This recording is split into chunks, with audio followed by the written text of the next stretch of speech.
Abibi Fahudie and blessings to the ancestors. Is Deshaun here bringing you another OPP video discussing the mythology of African tribalism, which was invented by Europeans to further their colonial conquest and domination of the motherland. I'm here to dispel this myth and to point out the historical contradiction of this particular logic. Before we get started, please consider joining OPP's Patreon as we're looking to build up capital for our African development work involving incubating the creation of cooperatives and the financing of our infra project, both of which will be looking to complement each other as supply chains and help further job creations. Thank you, and let's get started in the video. To start off, let's define the origin of this tribal myth. The origins of this myth began during the early stages of the European expeditions and incursions of Africa in the 15th century. The initial stages of the European invasions largely failed due to African resistance through multiple wars. As Western technology improved the quality of arms, Europeans began making gradual inroads into Africa, starting from the coastal areas. In order to make progress into the interior, Europeans made deals with African locals they encountered to secure markets and trade for their merchants. For example, to trade in slaves for European goods. To do so, Europeans used the old divide and conquer tactic by offering preferential benefits to rulers and local chiefs to obtain their support, pitting one ethnic group or regional kingdoms against each other. During the last stages of Africa's downfall, these tactics were expanded to emphasize the ethnic differences between loyal African clients and those who resisted European incursions into their territories. As stated by a European author by the name of Margaret Hubbard, she exemplifies this thinking in an essay excerpt stating, "The long memory of tribal conquerors and conquered, the customs, traditions, superstitions, and ancestor worship that have followed for centuries generate greater loyalty to a tribe than to a new nation. The tribe remains a powerful unit which resists the best leader's determination to replace old loyalties with new." European administrators stopped tribal wars in the 19th century, but as colonialism recedes, or any other name given, such as Africa for the Africans, men feel free to take up their spears and settle old scores, and these feuds are a tempting tool for politicians.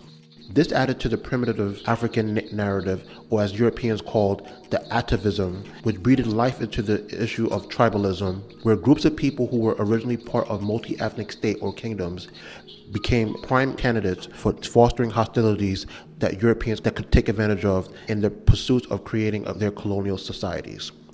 During the post-colonial era, we would see the legacy of this tribalism play out infamously throughout the continent, from Nigeria's civil war between Hausas and Igbos, and the Rwandan genocide by the Hutus against the Tutsis in the 20th century. To accurately detail ethnic relations regarding African peoples, we will return back to the historical record. Native African peoples were organized in groups which had common ancestors in their past. This group would be described of having the same ethnic background, sharing the common language, sharing cultural norms and traditions, who would conduct common societal purposes such as trade and warfare. This is not uncommon for any group of human species which organize their societies and civilizations based on this concept.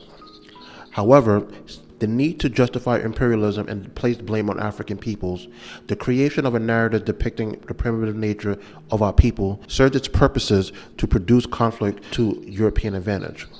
Philip Curtin summarized this contradiction, stating, "Ethnic loyalty in Africa was similar to the nationalism of 19th century Poland or Ireland, but where the press writes about Serbian nationalism in Europe, it writes about Igbo tribalism in Africa. The religious conflict in Northern Ireland, language conflict in Quebec, or anti-Semitism in Russia would all be labeled tribalism if the setting was somewhere in Africa," which is an excellent point.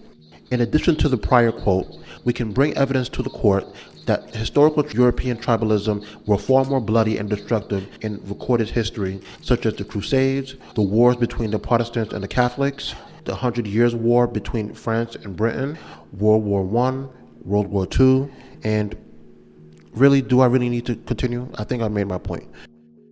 To conclude, I hope this video is informative to our people, particularly in the motherland, to recognize the history of this false mythology and to recognize not only the benefits of an ethnic identity and diversity, but also the racial benefits of an African identity. As doing so would enable us to unite and come together to solve our regional and societal problems. By doing this, it would enable us to prevent penetration by foreign powers such as the West that seek to take advantage of our current conditions. If you want to join or contribute to OPP, you can sign up at ogpeoples.org/join for more information, and you can follow me on all social medias at D1Beats. Until next time, Abibi Fahudie, and blessings to the ancestors.